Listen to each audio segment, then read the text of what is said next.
নতুন একটি ভিডিওতে সবাইকে স্বাগতম।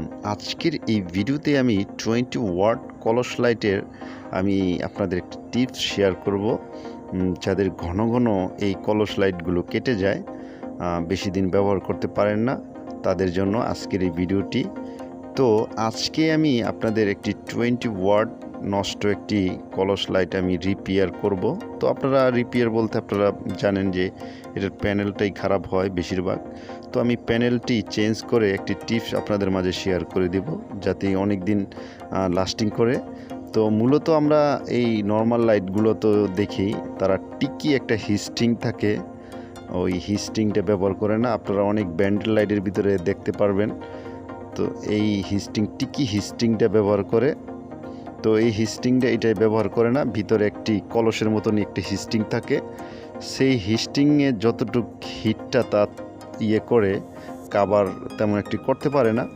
তো আমি এই নষ্ট প্যানেলটি ফেলে দেব না, এই লাইটের প্যানেলটা আমরা ফেলে না দিয়ে এটা আমরা হিস্টিং হিসেবে ব্যবহার করব। তো কিভাবে করব অবশ্যই আমার ভিডিওটি মনোযোগ সহকারে দেখবেন। তো আমি একটি নতুন 20 ওয়াটের একটি প্যানেল নিলাম। তো এই প্যানেলটি আমরা সেট করব, আর নষ্ট এই প্যানেলটি আমরা হিস্টিং হিসেবে ব্যবহার করব। তো দেখেন আমি উল্টা করে এটা আমি সেট করতেছি। তো এই টিপসটা খুবই কার্যকরী একটি টিপস, আপনারা অবশ্যই ফলো করলে ভালো একটি রেজাল্ট পাবেন। তো আমি দেখেন এটা হিস্টিং হিসেবে ব্যবহার করলাম। তো এই পর্যায়ে আমরা এই 20 ওয়াট লাইটটা সেট করব। তার আগে আমরা একটি পেস্ট ব্যবহার করব, যেটা কিনা এই যে আপনারা দেখতেছেন। এই পেস্টটা দুই ধরনের কাজ করে। একটা হলো বাতিটাকে খুব শক্ত করে আটকে ধরবে, আর একটা পেস্টেরও কাজ করবে। তো আমরা পেস্টটা খুব সুন্দর করে হিস্টিংটা আমরা সেট করে দিলাম। তো তারপরে আমরা নতুন প্যানেলটা এটার মধ্যে সেট করে দেব। দেখেন আমি প্যানেলটা সেট করে দিয়েছি।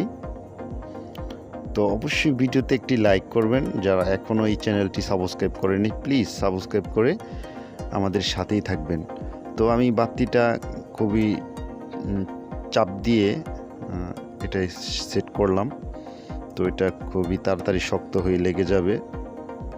তো এই পর্যায়ে আমি সোল্ডারিং দিয়ে পজিটিভ এবং নেগেটিভ তারটা সোল্ডারিং করে দিলাম। তো আপনাদের এটার আলোটা আমি দেখাই। তো এটা আমাদের ওকে হয়ে গেল গা। তো এইভাবে আপনারা অনেক দিন ব্যবহার করতে পারবেন এই টিপসটা ফলো করলে। তো ভিডিওটা কেমন হলো অবশ্যই আপনার কমেন্টে জানাতে ভুল করবেন না। তো সবাই ভালো থাকেন, সুস্থ থাকেন, আল্লাহ হাফেজ।